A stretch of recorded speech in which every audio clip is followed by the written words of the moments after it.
오늘 이 본문 말씀의 부자 청년과 예수님의 대화 속에서 우리 인생에서 꼭 해결해야 할 근원적 문제, 우리 인생의 근원적 문제 세 가지가 있습니다. 그 첫째는 자기를 깨닫는 문제입니다. 이를 인식의 문제라고 할 수 있습니다. 본문 20절입니다. 그 청년이 이르되 이 모든 것을 내가 지키었사온데 아직도 무엇이 부족하니까?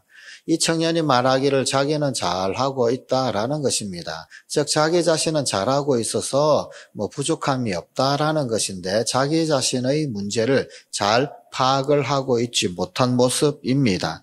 자기 부족을 모릅니다. 자기 자신의 부족을 아는 것은 우리 인생에 있어서 가장 중요한 문제 중 하나라고 할 수가 있습니다. 우리 인간은 물질적 부족에는 매우 민감합니다. 하지만 정신적 혹은 영적 부족에는 상당히 둔감합니다.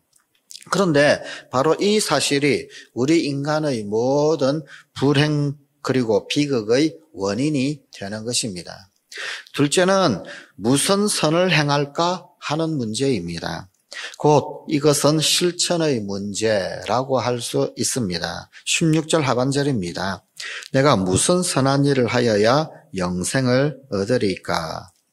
우리의 인생에 있어서 그는 얼마나 오래 사느냐 하는 문제보다는 그는 무슨 일을 했느냐 하는 문제가 훨씬 더 중요합니다. 진정한 의미에서 우리의 생은 양의 문제라기보다는 질의 문제입니다. 그저 우리는 우리 목숨을 길게만 연장하는 것으로 생의 참다운 가치를 정할 것이 아니요. 단 며칠을 산다 할지라도 사람답게 사는 것에 우리 인생의 참된 가치가 결정되는 것입니다. 이런 의미에서 이 한자 성어 중에 이런 말이 있지요. 조문도면 석사라도 가야라. 무슨 말이냐면 아침에 문도, 도를 들으면 석사, 저녁에 죽는다 한다 할지라도 가야라. 괜찮다, 좋다. 그런 말입니다. 아침에 도를 들으면 저녁에 죽을지라도 좋다. 내가 무슨 선한 일을 하여야 하리까? 인생의 고귀한 질문이 아닐 수가 없습니다. 셋째는 영생 얻는 문제입니다. 즉 인식의 문제, 그리고 또한 실천의 문제, 그리고 영생의 문제입니다. 16절 하반절입니다. 영생을 얻으리까? 질문하고 있습니다. 결국 우리 인생의 최대의 문제는 마침내 어떻게 될 것인가? 라는 것입니다. 처음이 있는 것처럼 반드시 마지막이 있습니다. 또 시작된 것이 있으면 끝이 오고야 맙니다. 그래서 톨스토이는 이런 말을 했습니다. 사람에게 있어서 가장 귀중한 문제는 어떻게 죽음을 대할 것인가 하는 문제라고 했습니다. 인생에 있어서 가장 중요한 것은 돈도 아닙니다. 명예도 아닙니다. 권세도 아닙니다. 결국 가장 중요한 것은 영원입니다. 이 기막힌 대화에서 부자 청년은 겉으로는 이 세 가지 문제에 대하여 어느 정도 답을 구하며 사는 듯이 그렇게 보였습니다. 그런데 예수님은 그가 잘못했다라고 책망한 것도 아니요, 혹 탈선했다라고 지적한 것도 아니었습니다. 단지 온전에 이르지 못했다. 그럼에도 불구하고 온전에 이르지 못했다라고 지적해 보여주셨습니다. 예수님의 요구 수준은 피상적 수준이 아니라 온전의 수준이었습니다. 오늘 본문 21절입니다. 예수께서 이르시되 내가 온전하고자 할진대 가서 내 소유를 팔아 가난한 자들에게 주라. 그리하면 하늘에서 보화가 내게 있으리라. 그리고 와서 나를 따르라 하시니, 이 말씀의 의미는 전인적인 참여, 전적인 헌신, 자기 포기가 있어야 한다라는 말입니다. 부자 청년의 온전함을 가로막은 것은 그의 많은 재물이었습니다.